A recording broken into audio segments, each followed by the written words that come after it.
what else is a classic, guys? Yoshino broadsides. Yoshino broadsides do be a classic. Yes, sir, they do be a classic.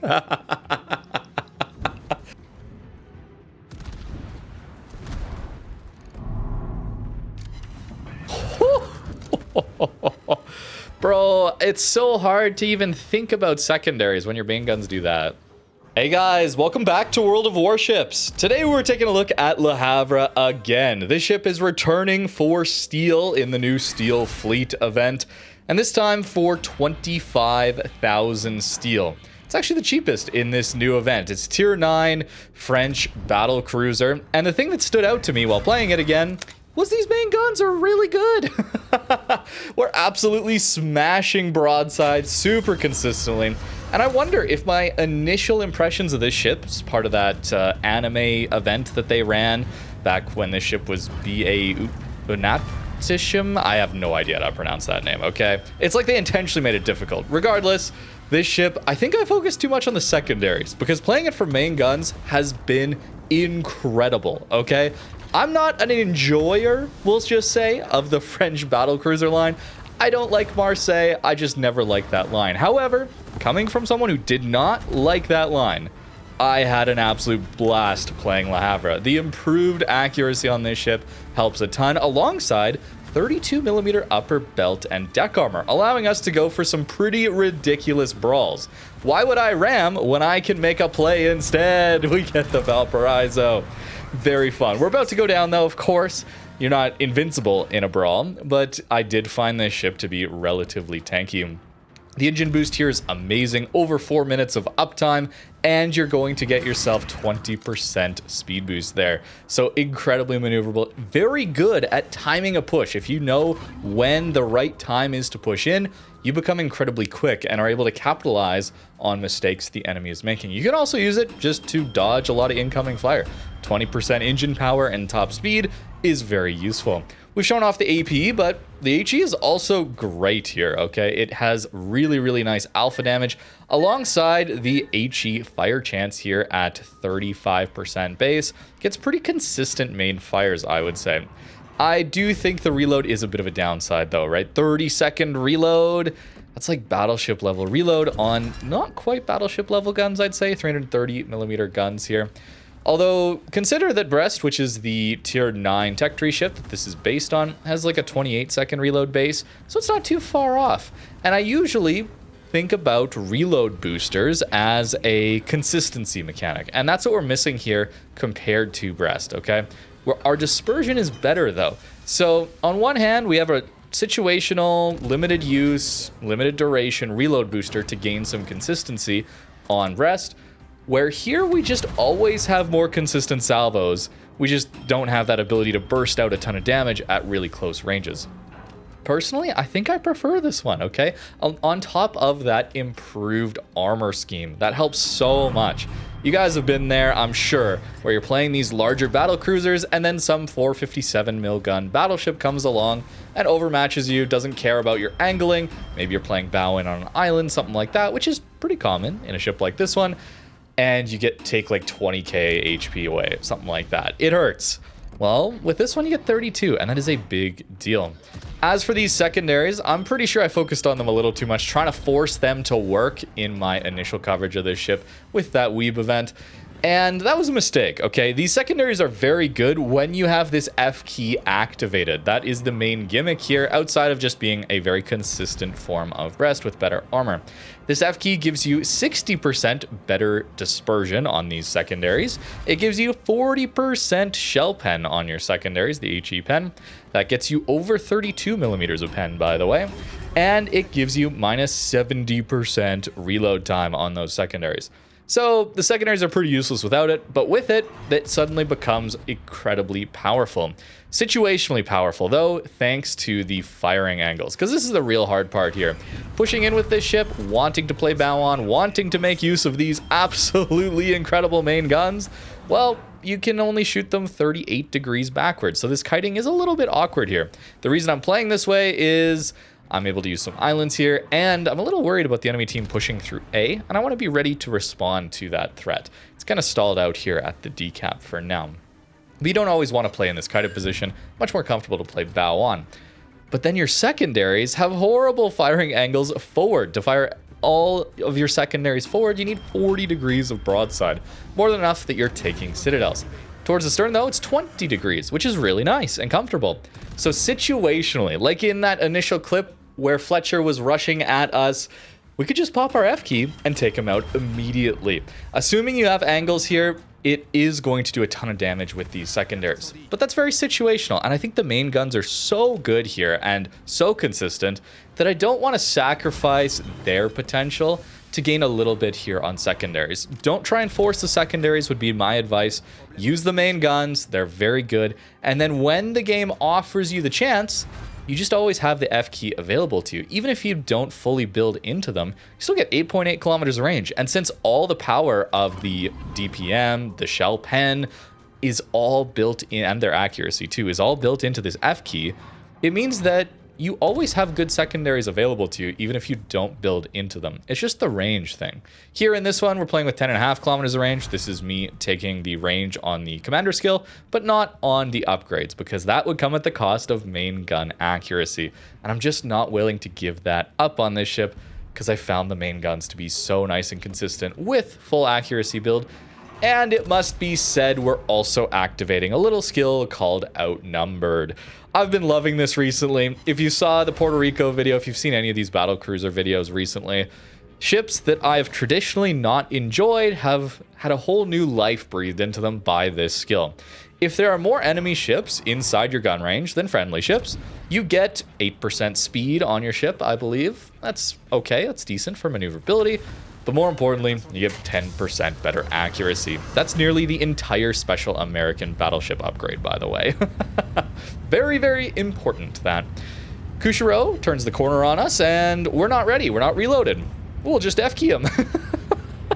Look at these secondaries go to town, man. We did over 10k damage there in that short little burst. That was like 15 seconds, 10k damage into that poor cruiser from our secondaries. Didn't even need our main guns. Situationally, very powerful. If you try and force it, it's not going to feel as good. But in the right situation, you get rushed from behind, or here's what can happen is you get into a battleship 1v1. They have like a 30-second reload. Okay, they take their shot at you. You hope it's not like Yamato and it overmatches you everywhere. If it doesn't, then you angle into it, you bounce their shells, and then you swing out to 40 degrees to fire all of your secondaries in that downtime where they actually aren't loaded for you. So that's a way to get your secondaries working as well. Although, when I was trying to force it too much like that, I found my match quality degraded a lot. This is still not battleship level survivability. It needs to be played more as a support ship, a cruiser, certainly still at its heart. But having that little bit of 32 millimeters and this engine boost allows us to play a really solid flanking role, take some hits when we need to, not for long periods of time, but allows us to take situationally strong, aggressive plays and potentially clutch out some games. We'll see if we can manage to win this one. It's coming down to the wire. A lot of Christmas holiday season games don't get this close, but I was very excited as this one came down to the wire here. Broadside Hawaii, that ship has a very waterline-ish citadel, although I believe I haven't hit it yet so far while playing, and that changed one time with this one game. It's very hard to land at that citadel. We haven't quite charged up our F key yet, though, to deal with this Hawaii, and that all comes down to main battery hits. Another reason we don't want to give up main gun accuracy here. If we want to charge up these secondary, or this secondary skill, having the accuracy on our main guns ensures that we have it more often. I'm using a lot of AP here, even into angled targets. It does not have improved pen angles or anything like that. I should be swapping over to the HE because it does incredible damage as well. But situationally, we can't quite finish off that Hawaii, but we just have the F key to deal enough damage right at the end there to take him out. It's really nice. Down to the wire here, less than 2 minutes on the clock. The enemy team would win on points if the timer ticks out. We're not going to get to 1,000 points, so it's all about that 2 minutes or minute and a half left on the clock now. We managed to catch the Thunder. This is a very quick ship after all. We're going over 40 knots right now. And hopefully we have enough in the tank to actually take them out. I'm trying to get within secondary range, but more importantly, we're trying to focus on these main guns and maybe get some citadels. Notice at 12 kilometers, we still have 465 millimeters of pen on that AP. that is enough to get through some battleships, including Thunderer. That's nearly 30k chunk. I was getting pretty used to smashing battleships for 30 to 50k, by the way, while playing this ship. That didn't even feel like that good of a salvo in the moment, even though it is objectively a very, very good salvo. But I was like, man, why couldn't have I dev struck him? That's how good I was feeling in this ship, guys, is that I was hoping for those kinds of salvos. Another 10k, no Citadel, and now the secondaries get to be in the fight. And we get 2 of the guns off the side, so it's not like we're missing out on half of the potential turrets, right? Those 2 in the rear, they can go on either side. You got to shoot and go 40 degrees of broadside to get those working. But you still get 2 off the side, which is enough, and that 32 millimeters of pen allowing us to actually damage that Thunderer. Less than 30 seconds left, we clutch it out. Fortunately, we had a Marseille that lived that entire battle, by the way. That's like the only reason we had any sort of spotting at the end there, any cap control at the end there, so huge clutch to having a good destroyer player in the late game, as always.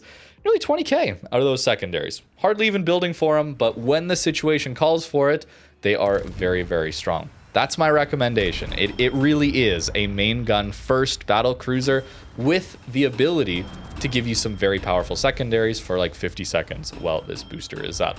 Now for 25,000 steel, it's a lot, okay? That is a lot of steel. I do think this is a bit of an underrated ship, perhaps, in this steel fleet.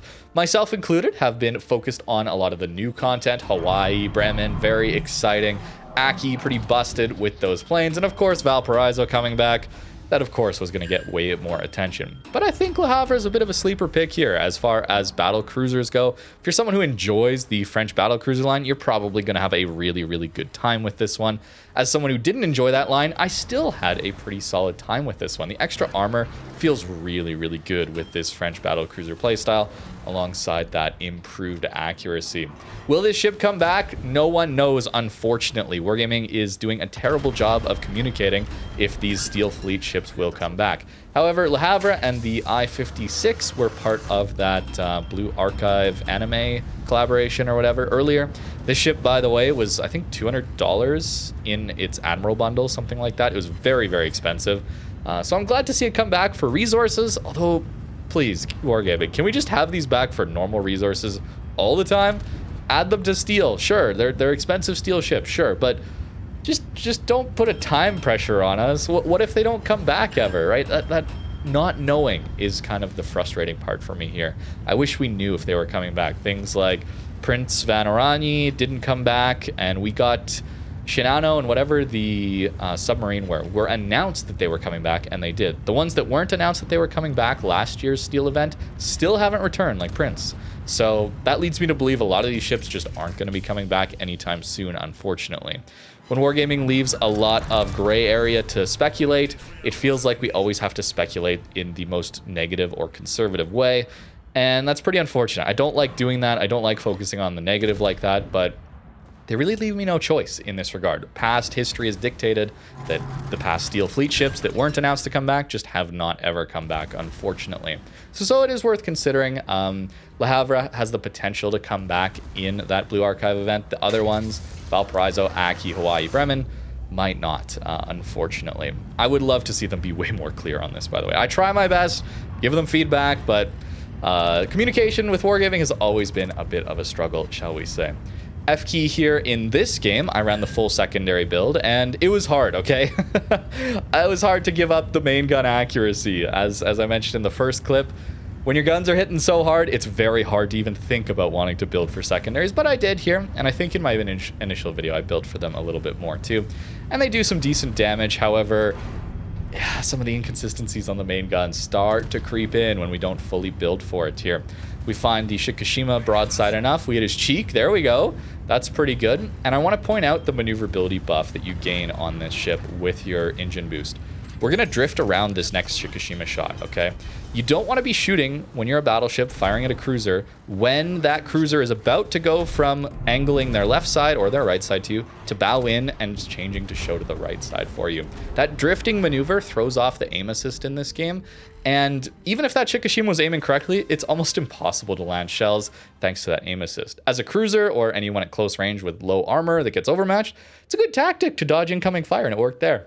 Unfortunately, didn't finish off the Shikishima because that would have been so hyped for the clip, but it's still a pretty good example of it brawling, and we still got some very nice damage out of those secondaries into that Des Moines. We just had him clicked on that entire time and got some decent pressure on him.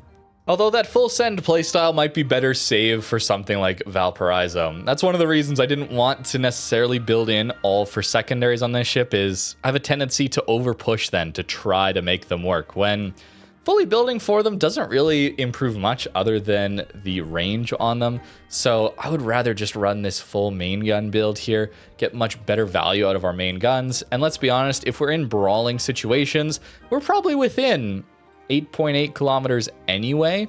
And if we aren't, then we probably shouldn't be thinking about pushing out and brawling and all that stuff anyway. I don't know. I'm more of the opinion that this extra range on these secondaries is nice on a lot of these ships. But situationally, when it's the right idea to push and brawl, when the situation allows for it, oftentimes you're well within, even with this build, 10.5 kilometers anyway. So you don't really need that full 12 kilometers, I don't think. Here's the build that I was running, a little bit too greedy perhaps to not take concealment. I wanted the extra reload on the secondaries and the main guns. I really wanted outnumbered. I also wanted the extra heal and engine boost. I wanted the range on my secondaries for a hybrid build, shall we say. And I also wanted adrenaline rush. But this was more taken to try and show off more of the secondaries towards the end. I started off playing this ship without Pack-a-Punch and without Grease the Gears, and I took concealment, and it worked so well. 8.8 kilometer range secondaries is still more than enough for most of those situations, and Grease the Gears, not taking that is a little unfortunate, but guns all up front. If we're playing more bow on islands, playing a little smarter, didn't worry about that quite so much. Gunfeeder, though, is awesome because the AP here is very good, as is the high explosive. Both are well worth using. And look at the alpha damage on this. It's over 10K, nearly 11K alpha damage on 330 millimeter guns. That's why it hits almost like a battleship a lot of the time. Great, solid alpha damage on the HE as well. 55 mil pen is awesome there too. And 37% fire chance means you get relatively consistent fires. Hit points just south of 60k is fine enough. Crucially, what this ship has is 32 millimeters of armor here. This is what makes it so much tankier than the French mainline battle cruisers there. I will say, though, you do have to watch going broadside with this one. It's kind of waterline, but I noticed when I went broadside, I was often eating citadels. So try and keep it angled, try and get that 30-degree angle, or maybe even show a little bit more to get your secondaries, and then when they shoot, quickly angle in. Try and drift like I did in that last clip. Sometimes you can survive it. Yeah, it's a little bit of guesswork on that timing, of course. And I didn't even talk about one of the best parts about this ship, or underrated parts, I guess. Goes under the radar here with repair party cooldown time. Look at that. It's a 60-second cooldown instead of an 80-second. You know, it's not fully down at the 40 seconds like we see on the Massachusetts and Ohio, but 57 seconds here with this full build, or 60 seconds base, is much nicer than 80. I did notice that as well. It's much tankier feeling than the Brest is, than Marseille is. And I think that's partially down to the armor, certainly, but partially down to this heal. Feels like the heal is always ready and available for you when you want it, rather than you feeling like, oh, my heal is 20 seconds away or something like 10 seconds away. And I found that to be really quite comfortable. Overall, I do think Le Havre is not the most broken ship. It's certainly much more balanced than the rest of these new Steel Fleet ships. But if you're looking for a satisfying battlecruiser to play that has strong, consistent main guns, decent enough armor to apply pressure, it's fast, maneuverable to get around the map, and situationally, you can click an F key and suddenly get some pretty powerful secondaries. This is a very nice option to have for Steel. So let me know what you think in the comments down below. Thank you very much for watching, and have a great rest of your day.